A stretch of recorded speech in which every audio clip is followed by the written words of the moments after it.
오아시스와 라디오헤드에 이어 20년이 넘는 시간 동안 자신들의 철학과 세계를 보는 시선을 가사에 담아낸 밴드가 있습니다.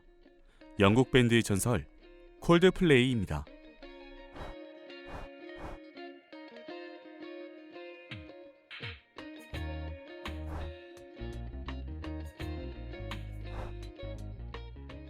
(1998년) 영국 맨체스터의 한 카페에서는 무명 밴드의 곡이 연주되고 있었습니다.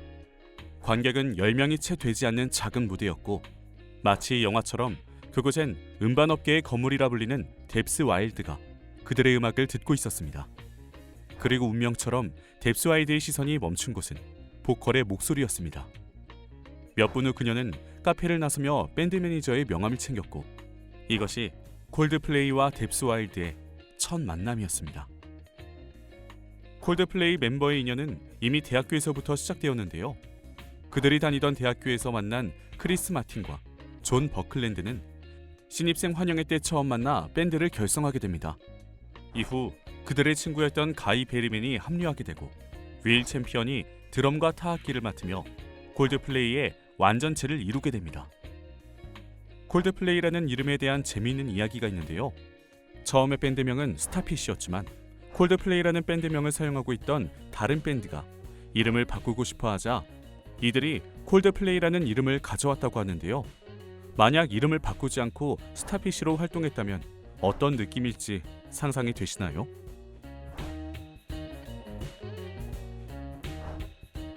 콜드플레이의 노래를 잘 알지 못하는 이들도 이 노래만큼은 한 번쯤 들어봤을 텐데요. 4집 앨범에 수록된 곡 비바 라 비다는 앨범 판매 시작 3일 만에 무려 30만 2천 장이 팔리며 영국 역사상 가장 빨리 팔린 앨범이라는 타이틀을 얻게 되었습니다. 총 680만 장의 앨범 판매량으로 전 세계 앨범 판매량 1위를 기록하기도 했는데요. 이 앨범을 통해 그래미상을 수상하는 쾌거를 이루었고, 콜드플레이의 음악은 다양한 나라에서 흘러나오게 됩니다. 한 인터뷰에서 이들에게 최고의 곡과 최악의 곡을 뽑아달라고 했을 때 마틴은 데오드란트 송을 최악의 곡으로 뽑았는데요. 물론 앨범에는 싣지 않았지만 1997년 화장실에서 데오드란트를 보고 데오드란트 송을 작곡했다고 합니다. 이미 팬들 사이에서는 오드 투 데오드란트로 콜드플레이의 첫 데모곡으로 유명하다고 하네요. 최악의 곡에 이어 콜드플레이가 꼽은 최고의 곡은 역시 비바 라 비다를 꼽았습니다.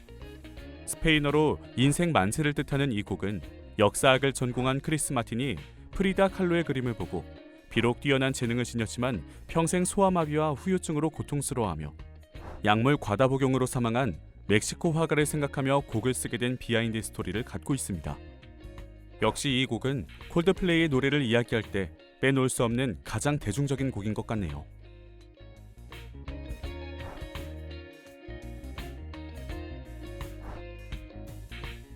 대부분의 가수들은 새로운 앨범이 나오면 홍보를 위해 월드 투어 공연을 하는데요. 2019년 8집 앨범을 낸 콜드플레이는 월드 투어 대신 잠정적인 공연 중단을 선언했습니다. 어떻게 된 일일까요? 공연을 통한 환경 오염의 심각성을 깨달았기 때문인데요. 공연을 위한 사전 준비뿐만 아니라 공연을 보러 오는 관객들, 굿즈 상품, 무대 장치 등 모두 환경에 큰 영향을 준다는 사실을 알게 되면서 지속 가능한 공연과 환경적으로 유익한 방법을 찾기 위해 잠정적으로 투어를 중지한다고 밝혔습니다. 환경 보호를 위한 노력은 콜드플레이뿐만 아니라 다른 가수들도 실천하고 있습니다.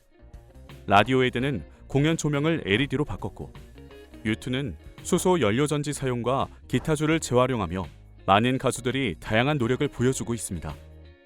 사회적인 문제에 관심이 많은 콜드플레이는 수입의 10%를 기부하기도 하며 사회적인 공헌을 통해 세상을 바꿔가는 시도를 이어가고 있는데요. 크리스 마틴이 무대에서 연주하는 피아노에는 공정무역을 상징하는 MTF가 새겨져 있고, 그의 손등에는 공평한 세상이라는 의미의 타투가 새겨져 있는 것을 볼 수 있습니다.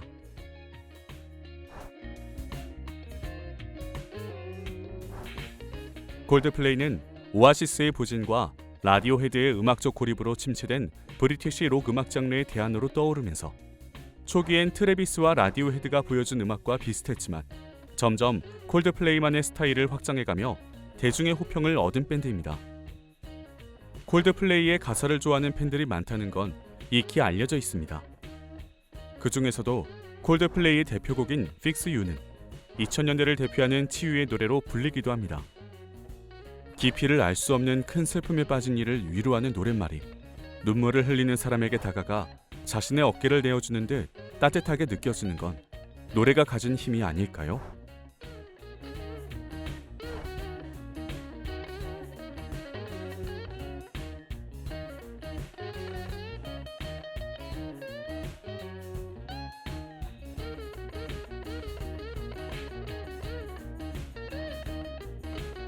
콜드플레이의 최근 발매된 곡을 살펴보면 현실적인 문제들의 시선을 보내고 있는 것을 알 수 있습니다.